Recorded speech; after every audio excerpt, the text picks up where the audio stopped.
All right, good afternoon. Well, my name is Steve Halla, and I'd like to begin, first of all, by thanking Michael Winters and Sojourn for inviting me to be here today and to talk about what is one of my favorite subjects, that being the history of visual art in the church.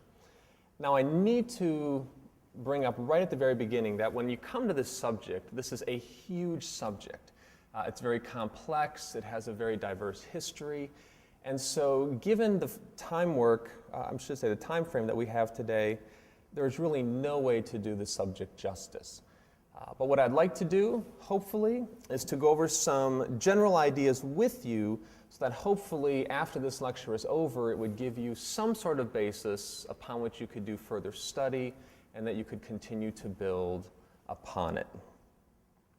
All right, what I'd like to do next then is to go ahead and just jump right into this. And so first off, I'd like to share with you just some basic general observations with regards to the visual arts and the church. The first thing we could say would be this, that throughout history, the visual arts have played an important role in the life, worship, and ministry of the church. Now, for many people today, the subject of the visual arts in the church, especially for Protestants, might seem like a new subject, but historically, again, this is a very rich subject. It has a very long and complex past. So that's number one. Number two, we could say at the same time that the visual arts have always been a source of controversy in the church. In other words, there has never been a time in the history of the church when the church has not embraced the arts without any major questions or concerns. There's always been a tension with this subject. In fact, we know historically that there have been two great controversies over the use of images in the church. One controversy in the Eastern tradition and one in the Western tradition. In the Eastern tradition or in the Eastern church, we often refer to this controversy today as the Byzantine iconoclastic controversy.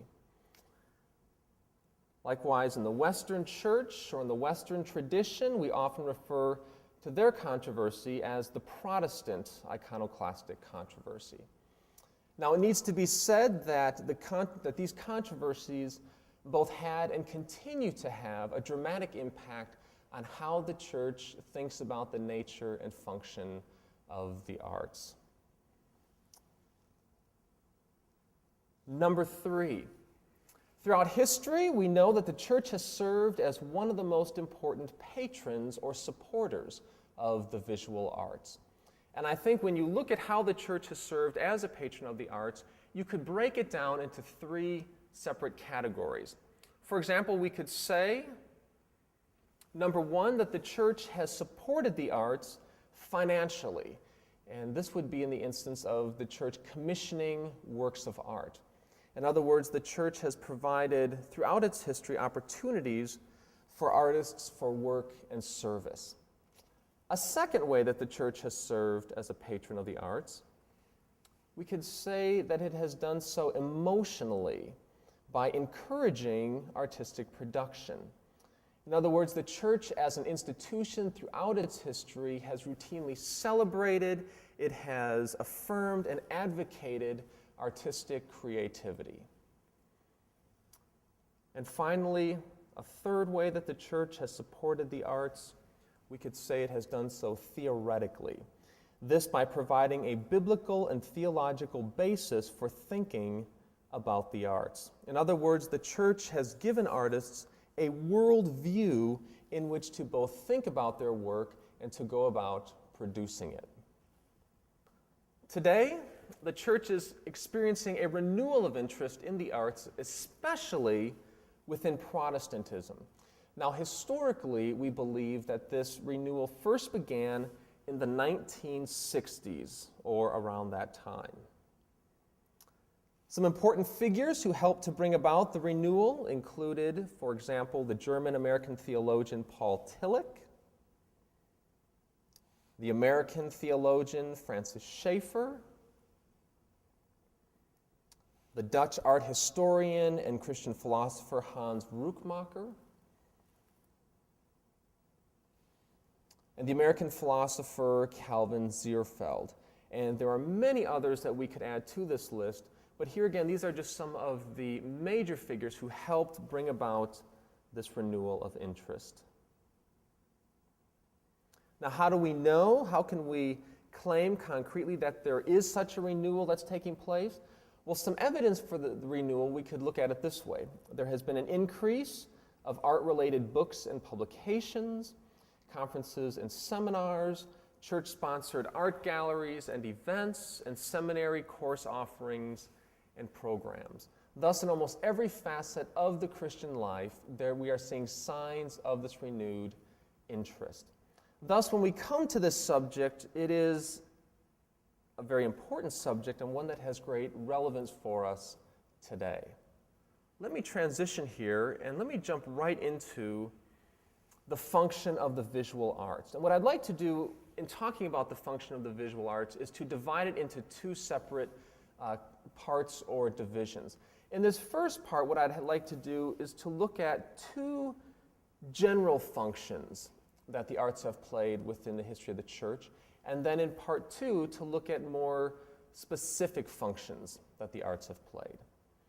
So in terms of general functions, we could begin by stating that, number one, and we could call this presentation, and that is that the church has used the visual arts for the communication of biblical and theological truths and ideas. If we were to peruse the history of the visual arts in the church, for example, we could say that from the early catacomb paintings through the glorious stained glass windows of the medieval period to lavishly carved pulpits, even all the way up to modern liturgical furnishings, that the church has, throughout its history, actively sought to integrate the arts into its teaching and proclamation ministries. In other words, the visual arts have played a vital pedagogical role in the history of the church. Pope Gregory the Great, for example, once said, "It is one thing to worship a painting and quite another to learn from a scene represented in a painting what ought to be worshipped. For what writing provides for people who read, paintings provide for the illiterate who look at them, since these unlearned people see what they must imitate.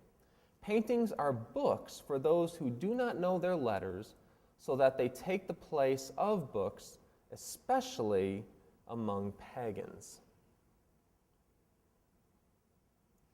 Likewise, the German reformer Martin Luther once stated, quote, "Truly, one cannot expose the common man to the word and work of God too much or too often. Even if we sing and speak it, chime and preach it, write and read it, paint and draw it, nevertheless, Satan is always only too eager and zealous to hinder and suppress it." So the first general function, once again, is presentation.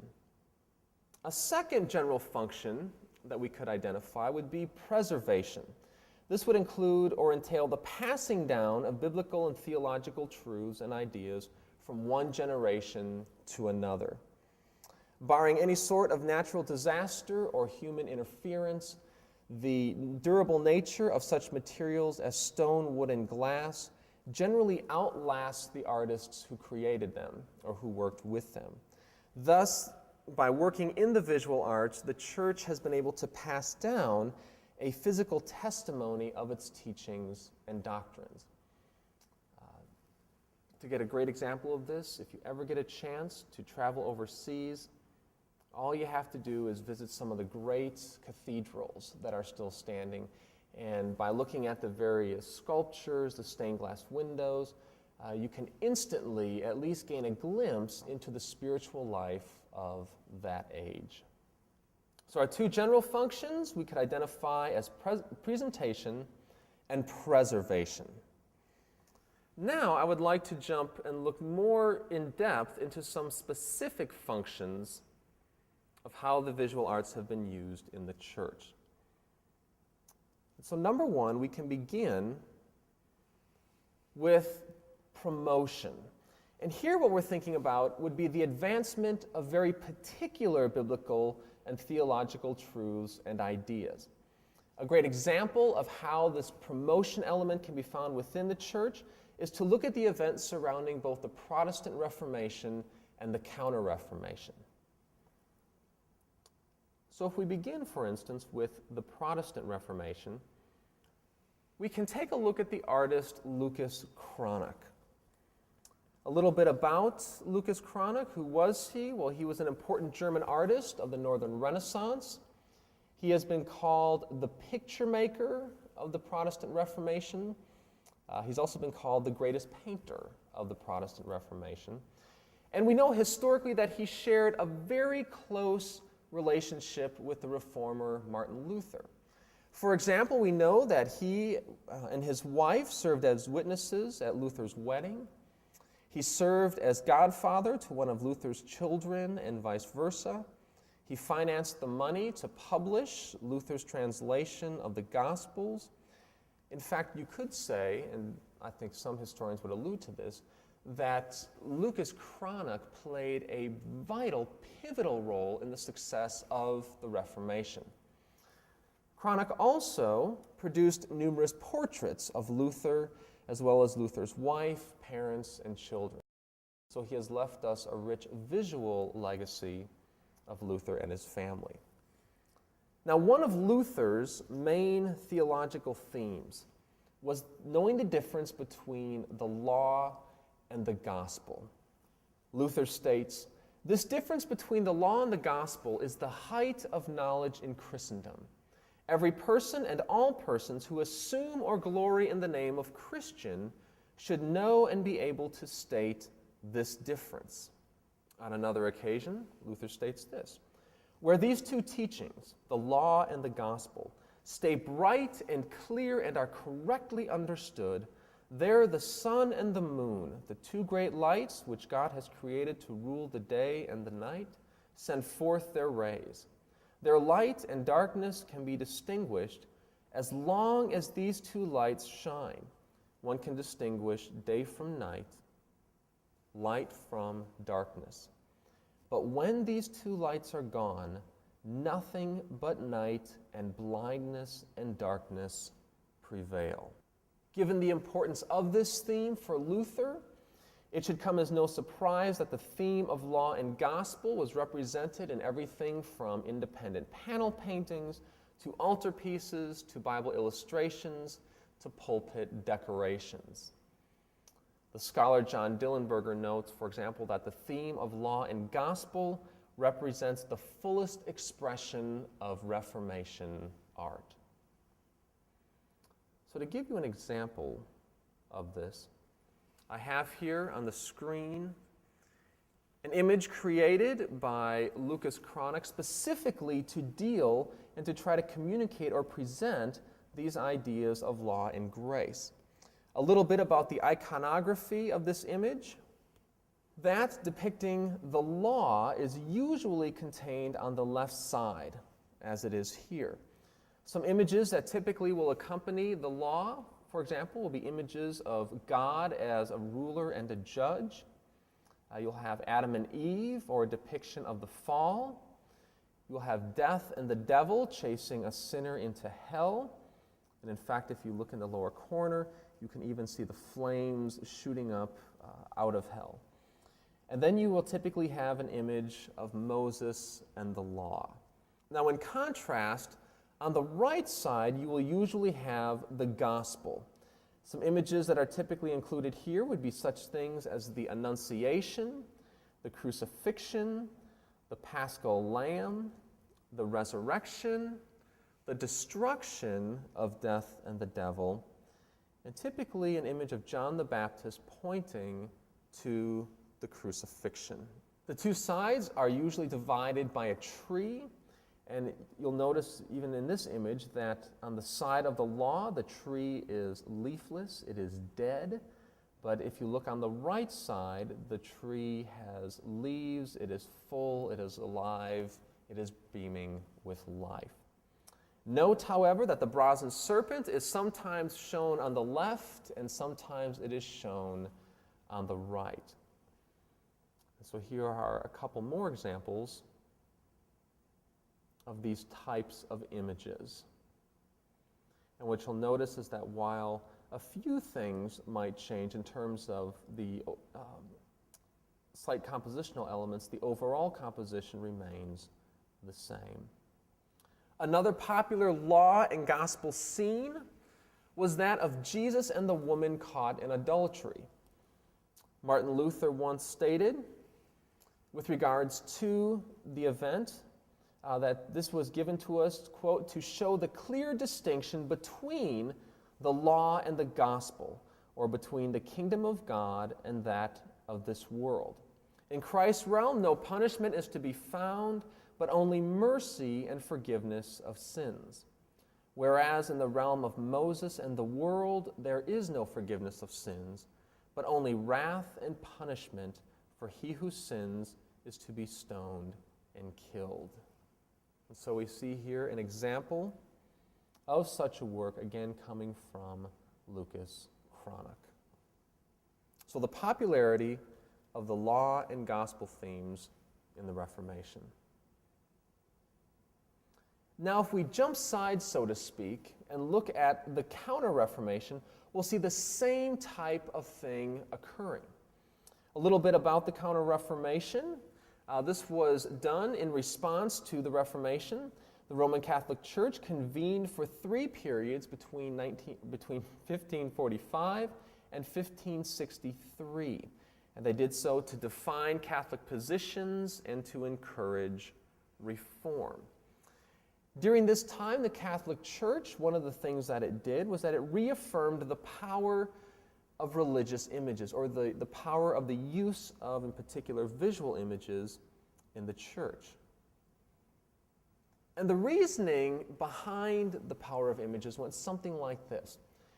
They argued that, number one, was this belief that images rightly affect the emotions of an individual. Number two, the emotions then have a direct impact, or they affect the will of a person. And number three, the will, thus being the agent of change, brings about personal transformation. And so we go from images to emotions, from emotions to will, and from will to change. Thus, religious images played an important role, very specifically, in the spiritual growth and development of the believer. In other words, images were not just something that, you might have it or you might not have it, but they were an integral part in terms of how a person grew in Christ. The church encouraged thus, I should say therefore, the production of images that promoted the power and authority of such things as the papacy, Mary as the Queen of Heaven, and the saints. So in the same way that the Reformers were trying to encourage and to promote the idea of law and gospel, here again within the Catholic Church, you had various other particular ideas that were also being promoted as well. The images were to be dramatic, deeply emotional, and in terms of their composition, very simple, direct, and to the point. Designed for contemplation. Now, in the same way that with the Reformers, you could look to the artist Lucas' Chronic as an example of how the Reformation ideas were fleshed out, with the Counter-Reformation, we can go to the artist El Greco, who is often seen as really capturing the spirit of the Counter-Reformation. His art embodied such Counter-Reformation themes, for example, as the saints, intercession, penance, and the Virgin Mary. So here on the screen are just a few examples of some of El Greco's works. You can note, again, that the images are very simple, very direct. Saints in meditation, the coronation of the Virgin, again alluding to Mary as the Queen of Heaven, the Assumption of the Virgin. So that would be the first specific function then, the use of the visual arts to promote very specific or particular ideas. A second specific function that we could look to would be that of piety, or here would be the use of the visual arts to specifically inspire or motivate someone towards godly behavior. The medieval theologian and philosopher Thomas Aquinas, with regards to the function of images, argued that there were essentially three functions that images played in the church. Number one, they were used for instruction, or as we had noted, for the teaching and communication of biblical truth. Number two, they were useful for recollection, or for helping people to recall biblical truths or to aid in memory. And number three was the arousal of devotion. And here we have this idea of visual images being specifically used to try to incite, to arouse devotion, to incite emotions in the viewer, to lead them on to a deeper commitment to both Christ and the church. In a similar manner, the medieval theologian Bonaventure argued that images were needed on account of three things. Number one, they were needed on account of illiteracy. Number two, the frailty of memory. Here again, with Aquinas, this idea of recollection, the use of the visual arts to aid in memory. And number three, spiritual apathy. Again, to incite, to get us out of a rut and to incite within us a deeper passion for the Lord, for the church. We could even look at John Wycliffe, who once stated, quote, "It is clear that sacred images can serve good or evil. They are good when used for exciting, facilitating devotion, and inflaming the minds of the faithful so that they worship God more devotedly." By the 15th century, it was argued that meditation on the Passion specifically was helpful for inciting our love and passion for God. So as a result, portraits of the suffering Christ soon became a very popular form of devotional art. In these images, you would typically have an image of Christ where he would be looking directly at the viewer and essentially present to you or to the viewer the wounds that he suffered on your behalf for salvation. So we have some examples here of Dürer, Christ as the man of sorrows, Christ as the man of sorrows. In fact, in this image, you can even note the tears that are streaming down Jesus' face. Raphael's the blessing Christ. And with his left hand, here you have Christ who is even showing you the wound in his side, specifically drawing your attention to it. So piety would be number two. A third specific function that we could identify would be that of prayer. This would be the use of the visual arts to aid in personal and corporate prayer and devotion. And I think one of the greatest examples of this particular function can be found in the Orthodox Church with its use of icons.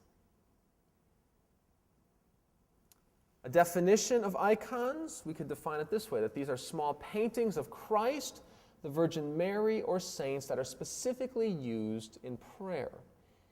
It has been argued that icons represent the most unique expression of Orthodox worship. Jim Forrest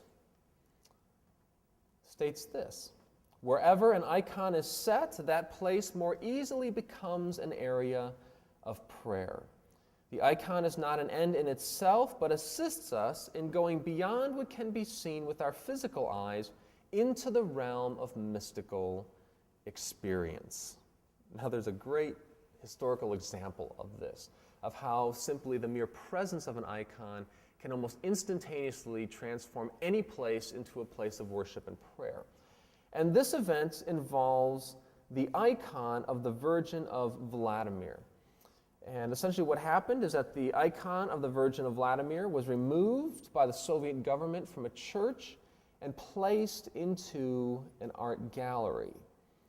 However, when this event occurred, what the museum, what the gallery found out was that when people those who were Orthodox believers, as they would come into the museum and they would walk through it, when they would arrive at this particular icon, instead of simply standing there and admiring the artwork rather than simply having an aesthetic moment with the work of art, what they noticed is that people would almost instantaneously, they would start crossing themselves, they would start bowing, they would start praying.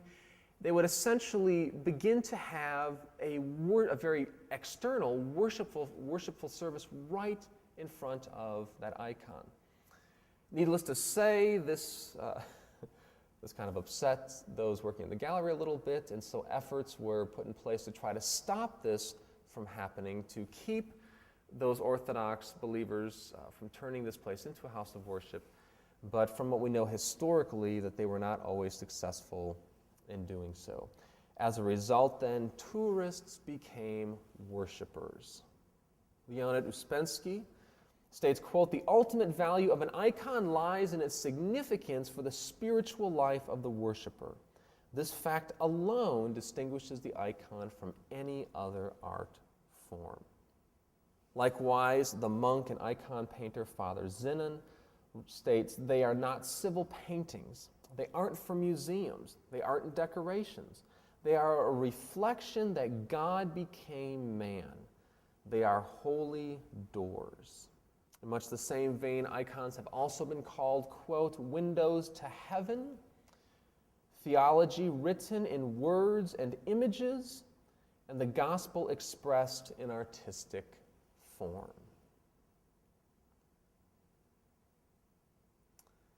Now, a very interesting event with regards to icons took place during the 20th century, and it involved two people, Thomas Merton and Ad Reinhardt. A little bit about this, and then we'll talk about some of the questions that they raised.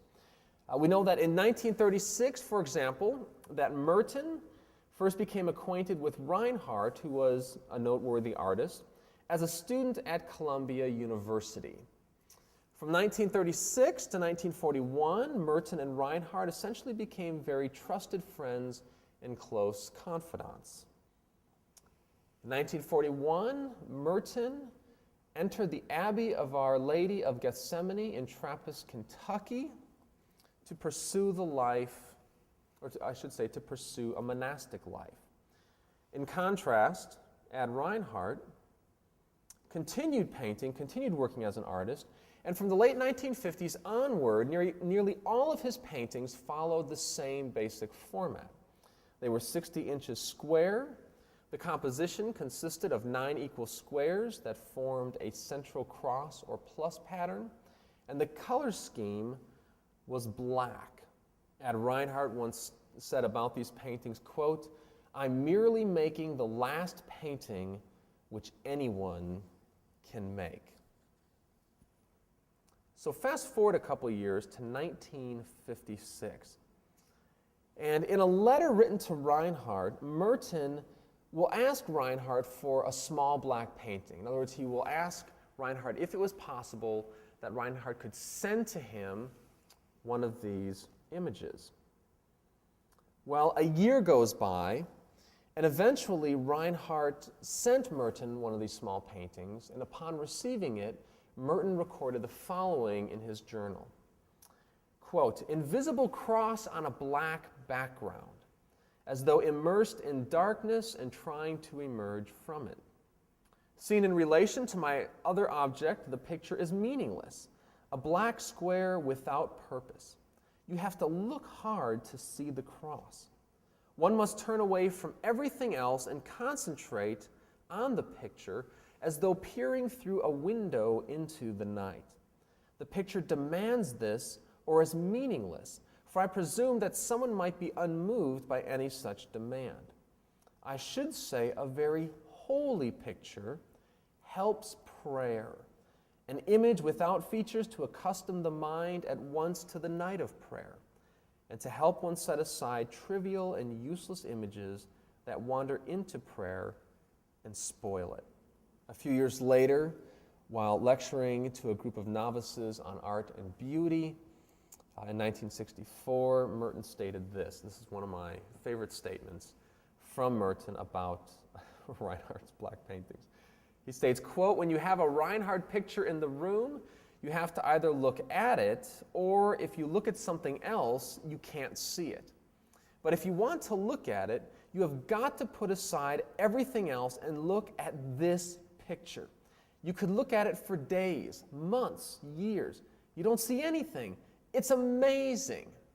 And so one of the things that this dialogue between Merton and Reinhardt and the use of icons and abstract raised was essentially questions about the spiritual capacity of abstract art. And this is a question that even today we continue to dialogue and debate with and ruminate upon. So again, just an interesting episode, but a very important one. Now, a fourth specific function of the use of the visual arts is the use of art as a means to combat what is perceived to be theological corruption and at the same time to promote theological truth. A great example of this particular function can be seen in a pamphlet that was created in 1521 called The Passion of Christ and the Antichrist. In this particular pamphlet, the images were designed by Lucas Cranach the Elder.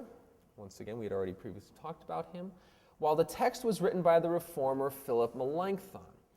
So this would be an example of Protestant propaganda. The pamphlet consisted of 26 woodcuts that specifically were designed to contrast Jesus and the papacy. And the primary function here, outside of being propaganda, is that it was designed for people to review or to engage privately. Or so this was an example of some private meditation literature.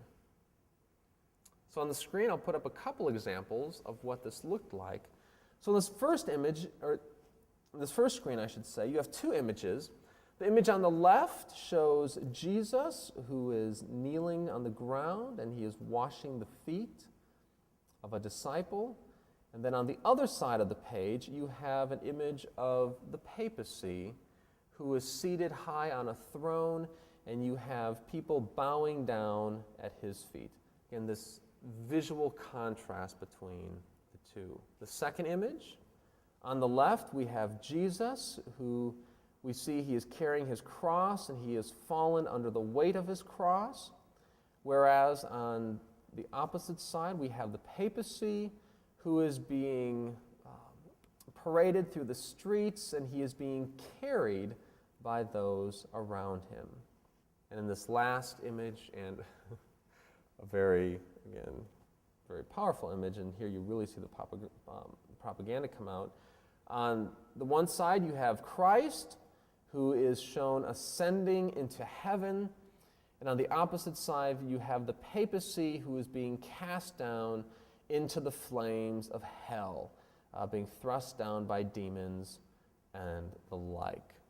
A fifth function we could look to would be that of pictorialization, or this would be the use of illustrations for the biblical text. Or in other words, the use of visual images to both complement and enliven the meaning of the biblical text. Now, just to mention a few people here real quickly. During the 19th century, the French artist Gustave Doré produced some of the most famous Bible illustrations in history. Even today, these illustrations are routinely used in various Christian publications and elsewhere. A few examples of some of his works on the screen. We have the vision of the Valley of Dry Bones. Very dramatic, very emotional. Joshua spares Rahab. You can see the decapitated individuals at the bottom. Again, very gruesome, very realistic, very dramatic. The world destroyed by water. Massive bodies. It has a very Baroque feel to it. But again, very dramatic, very gritty, very real images. Now, more recently, the American artist Barry Mosher has produced some of the most highly celebrated Bible illustrations in contemporary illustrative art. And in fact, he is one of my personal favorite artists today. Some examples of his work: we have Valley of Dry Bones, Elijah Fed by Ravens, John the Baptist, The Lovers, one of my favorites, Crucifixion.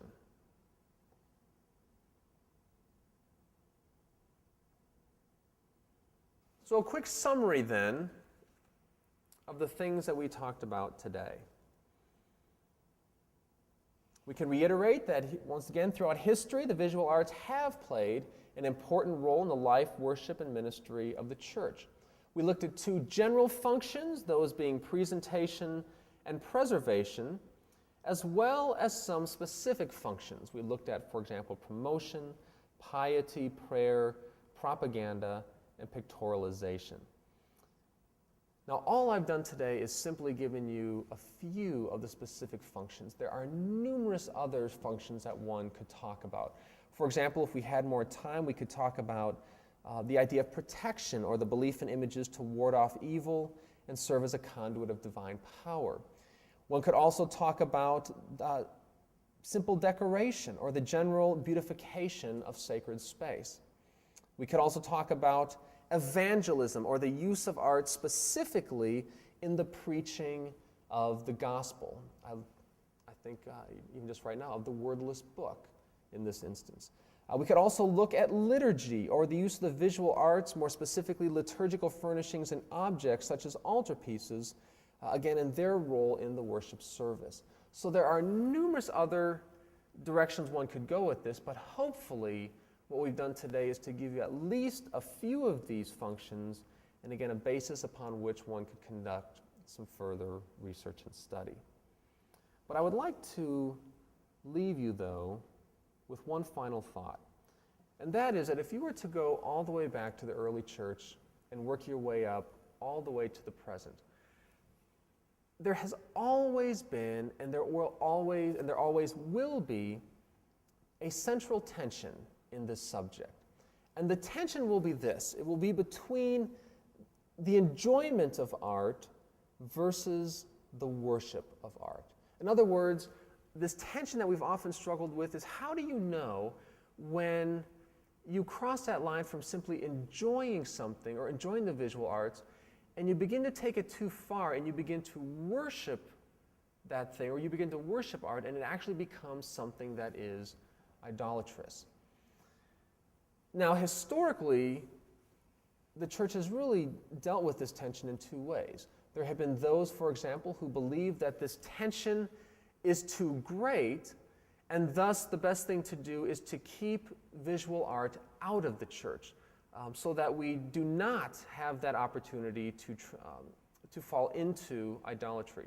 On the other side, however, there have been those who have argued that no, that the benefits that the church can gain from the use of the visual arts far outweigh any negatives that might occur. And so there's this tension that we have. And I think a great quote that both addresses the subject and is a great way to close comes from Augustine, where he stated this, quote, "If the things of this world delight you, praise God for them, but turn your love away from them and give it to their Maker, so that in the things that please you, you may not displease Him. The good things which you love are all from God, but they are good and sweet only as long as they are used to do His will. They will rightly turn bitter if God is spurned, and the things that come from Him are wrongly loved."